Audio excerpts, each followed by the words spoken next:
Hey, what's going on, guys? I'm Dr. Boyce Watkins, and in case you don't know, I'm a finance professor. I was on the faculty at Syracuse University for about 12 years, and I've also taught at the University of Kentucky, Indiana University, etc.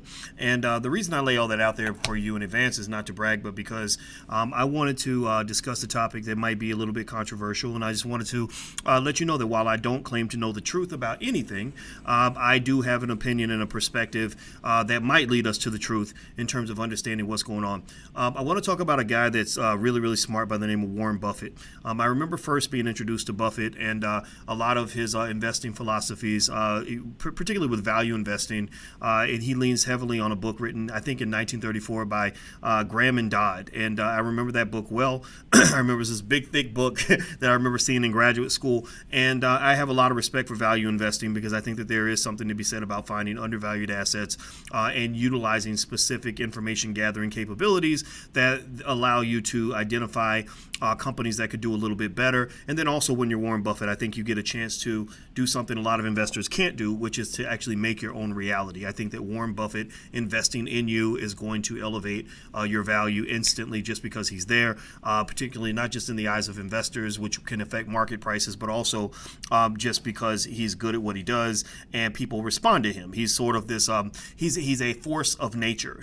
And almost imagine a big planet that's got, tons of gravitational pull. And when that big planet goes anywhere, or big, solar object, maybe it's a big sun, goes anywhere, it's going to suck in and impact the things around it, right? So Warren Buffett is not just a regular investor like you and I. He's a guy that I believe has that ability to create his own reality. So so when he predicts which companies are going to do well, and then he's right, it's not just because he is accurate in understanding the dynamics of that company. It's because he has the ability to impact the dynamics of that company on the inside and on the outside. He can impact operationally. He can also impact in terms of perception, which can cause outcomes that are positive. So a lot of things he touches turns to gold, and I have a lot of respect for that. Now, here's one thing that's interesting about Buffett this year.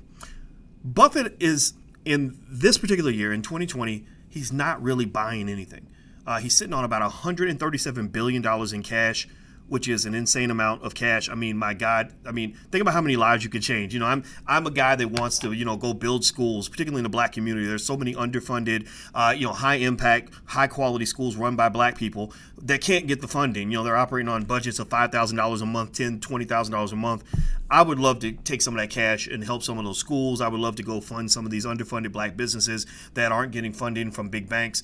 So I honestly think, again, I'm a little more on the capitalist side than I am on, I'm not so much a socialist, but I appreciate some ideas in socialism in the sense that I think it's almost criminal that you've got wealthy people that can just sit on $130 billion in cash and nobody says anything. I think some of that money should be distributed. It should be invested in people who have great ideas. That's my 2 cents, but I'm going to get off that soapbox. But he's got $137 billion in cash.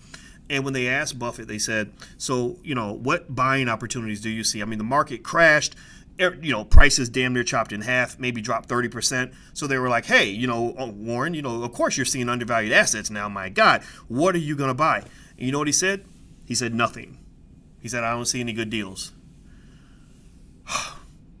That caused a lot of people to freeze up, including myself. I tend to agree with John Rogers, another billionaire out of Chicago, who happens to be a black man, who said that this is one of the 3 best buying opportunities in the history of the stock market. He pointed to the 2007 crash and 1987. And I agreed with him, and I bought like crazy because I tend to be a bull when it comes to just the growth of America economically. And myself and a lot of my students did well, made a lot of money. It was fine. As expected. It wasn't like it was a surprise, right? Because, a lot of these shocks were, temporary, long-term effects. Nobody knows what they're going to be. But, I saw it as a great buying opportunity. But that's neither here nor there. Let's talk again about Buffett. So Buffett, despite all this, despite the fact that there's so many people that saw buying opportunities, is literally going in the other direction. I think that contradicts a little bit, or maybe it doesn't contradict, but it's interesting because I think about that with another statement he's made that I always thought was interesting, which was, you should be fearful when others are greedy and greedy when others are fearful. So I guess the question is right now, or as the market is recovering, are people greedy or fearful? Well, maybe they were fearful in the beginning, which it seems to me that he would have become greedy, but he wasn't greedy. He was also fearful, right? But now that everyone's greedy, he's fearful, which is consistent with what he said, right? Be fearful when others are greedy. So right now everybody's greedy. They're buying even companies in bankruptcy like Hertz. I don't recommend buying companies like Hertz because buying a stock of a bankrupt company is a very risky thing. You have a chance of losing everything. So you're really buying something that's a little bit more like a deep out of the money option than you are actually buying equity in something. You're not buying something real a lot of times when you buy stock of a company that's in bankruptcy. So or going to bankruptcy and all that stuff. But anyway, I'm going to just say this. If Buffett is right, he's probably right because there are I know that there are fundamentals in the market right now, numbers that just don't make any sense from a historical standpoint, which could indicate that the market's overvalued. That maybe retail investors on apps like Robinhood and stuff like that have just gotten to the point where they're overbidding on stock prices. Where if you look at traditional models of discounting the present value future cash flow, that the prices just don't make sense relative to the long-term value of the companies. Okay, fine. He could be right about that. I don't agree. I think he's wrong. I think that Buffett is probably wrong because Buffett is probably using models of valuation that are not necessarily accurate for the age in which we're investing. I'm a believer that there are things that they call regime shifts, where the distribution process of stock returns and all that stuff, where the outcomes start to change over time because the fundamental dynamics that drive market valuation change.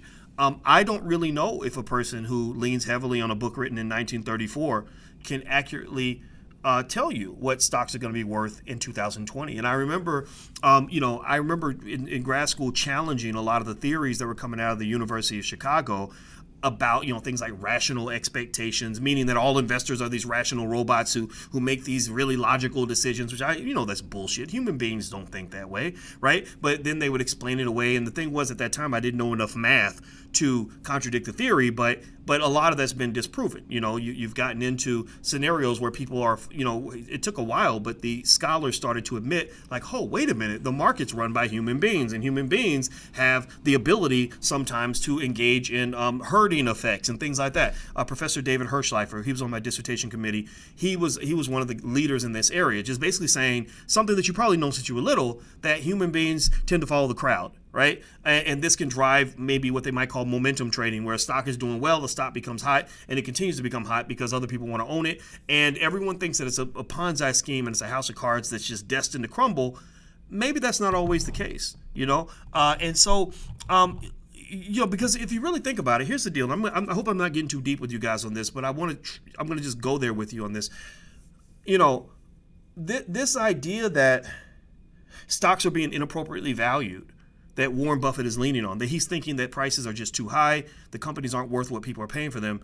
That whole framework is built on the idea that there are people out there that really know what the true value actually is. I don't believe that they do. The equations that value stocks are extremely precise. I've done all the math behind stock market valuation, and those equations are very, very precise in terms of the variables that go in those equations. The problem is that your information is not always precise. You're looking at future cash flows. You're estimating what this company in perpetuity is going to earn every year, and you're assuming interest rates and growth rates and discount factors and risk levels and all this other stuff, and you really don't know. I mean, you can try to guess, but nobody knows, and no one. And we definitely live in a world where no one knows what life is going to be like, in the global economy a year from now relative to today. So here's my deal. Here's my conclusion on Buffett. Again, I go back to the point that Buffett is wrong. I think there are buying opportunities in this market.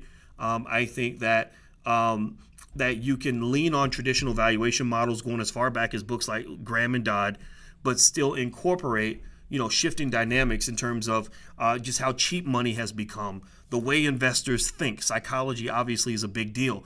In macroeconomic factors that reflect the changing world in which we live.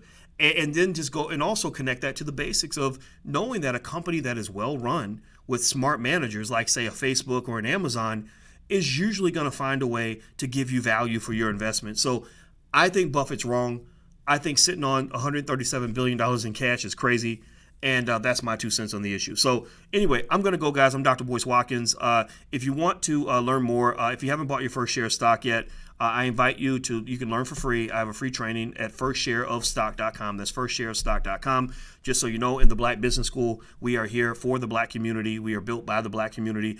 Doesn't mean you have to be Black to be here, but just know that that we're all about solving a specific problem in the Black community, which is wealth accumulation for our people. That's one of the most critical factors that we have to solve in our particular situation. So feel free to take a visit to theblackbusinessschool.com if you want to learn more. And I'm out of here, guys. Have a good day. And no disrespect to Warren Buffett. You're still my guy. I love you to death. I talk about you all the time. But remember, no man is God. Warren Buffett may be the Michael Jordan of finance, but even Michael Jordan missed a lot of shots. Even Michael Jordan made some bad choices. He retired too early. He did a lot of things wrong. So never think that because somebody has done a great job that they're perfect. Nobody's perfect, including Warren Buffett. So take care, guys. Hit the thumbs up button, hit the share button, hit the subscribe button. Also, don't forget firstshareofstock.com, and you can learn how to buy your first share of stock. So I'm out of here, guys. Have a good day. I'll see you soon. Peace.